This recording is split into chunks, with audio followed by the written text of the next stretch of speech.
नमस्कार दोस्तों। मैं बालकिशन मालाकार, असिस्टेंट प्रोफेसर। आज हम माध्यिका या मीडियन टॉपिक पर चर्चा करेंगे। माध्यिका या मीडियन वह मान है जो किसी श्रेणी या श्रृंखला को दो बराबर भागों में बांटता है, और ये इस तरीके से बांटता है कि आधी श्रृंखला उससे अधिक और आधी श्रृंखला उससे कम होते हैं। इस हेतु सबसे पहले हम उस समांक श्रेणी में दिए हुए जो मूल्य हैं उनको या तो अवरोही क्रम में व्यवस्थित करते हैं या आरोही क्रम में व्यवस्थित करते हैं, और उसके बाद में जो सबसे बीच का या मध्य का जो मूल्य है उसको ज्ञात करते हैं, और वही उस माध्यिका श्रेणी या उस श्रेणी की माध्यिका कहलाता है। हम इसे कैपिटल एम अक्षर से व्यक्त करते हैं। जैसे किसी कक्षा के अंदर मान लीजिए 15 छात्र हैं, और उन 15 छात्रों को उनकी हाइट के अकॉर्डिंगली हम खड़ा कर दें। चाहे तो हम सबसे अधिक लंबा, फिर उससे छोटा, फिर उससे छोटा, फिर उससे छोटा, इस क्रम में खड़ा कर दें, या सबसे छोटा फिर उससे बड़ा, उससे बड़ा, इस क्रम में खड़ा कर दें। तो उस श्रेणी में जो बीचों बीच यानी आगे से या पीछे से 8वें नंबर का जो स्टूडेंट होगा वही उस श्रेणी की माध्यिका होगा।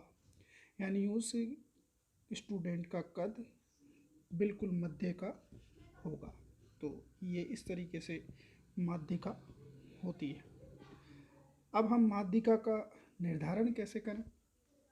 तो यहाँ माध्यिका में 3 प्रकार की श्रेणियाँ, व्यक्तिगत श्रेणी, खंडित श्रेणी और सतत या अविच्छिन्न श्रेणी, 3 तरीके से माध्यिकाएँ ज्ञात की जाती है। 3 तरह की श्रेणियाँ होती है। पहले बात करते हैं हम व्यक्तिगत श्रेणी और उसमें माध्यिका का निर्धारण। तो जो व्यक्तिगत श्रेणी होगी, उस व्यक्तिगत श्रेणी के जो दिए हुए पद हैं उन पदों की संख्या में हम 1 जोड़ देंगे, और जो मूल्य हमें प्राप्त होगा उसे 2 से भाग दे देंगे।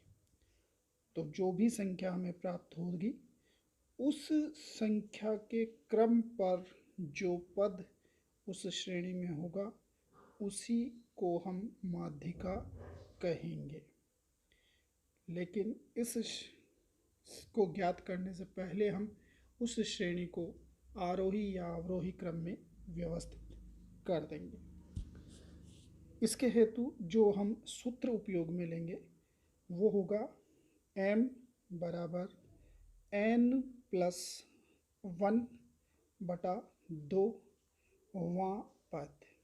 n जो है वो उस श्रेणी में जो पद है उनकी कुल संख्या को प्रदर्शित करता है, जबकि m जो है वो माध्यिका के प्रतीक चिन्ह को प्रदर्शित करता है। एक एग्जाम्पल के द्वारा हम इसे समझते हैं। एक श्रेणी दी हुई है जिसमें अंक हैं 5, 8, 4, 3, 6, 11, 7, 10, 9, 12, 15, 13, 16, 14 और 2। अब इस श्रेणी की हमें माध्यिका ज्ञात करनी है। तो जो भी अंक दिए हुए हैं उन अंकों को हम सबसे पहले आरोही क्रम में व्यवस्थित करते हैं, और आरोही क्रम में व्यवस्थित करने पर ये इस प्रकार होंगे 2, 3, 4, 5, 6, 7, 8, 9, 10, 11, 12, 13, 14, 15 और 16। ये टोटल पद जो है उनकी संख्या 15 है। यानी हम कह सकते हैं कि हमारे सूत्र के अनुसार जो n है उसका मान 15 है। अब सूत्र में हम इसको रखेंगे तो माध्यिका m बराबर n प्लस 1/2। n का मान है 15, तो 15 प्लस 1/2 यानी कि 16/2 यानी 8। और 8वां पद जो है हमारा वही इस श्रेणी का माध्यिका मूल्य होगा। तो जब हम देखते हैं इस श्रेणी को आरोही क्रम में व्यवस्थित जो हमने कर रखा है उसमें, तो 8वें नंबर पर 9 अंक विराजित है। यानी कि इस श्रेणी की माध्यिका मूल्य 9 होगा। इस तरीके से हम व्यक्तिगत श्रेणी में माध्यिका का निर्धारण करते हैं। धन्यवाद।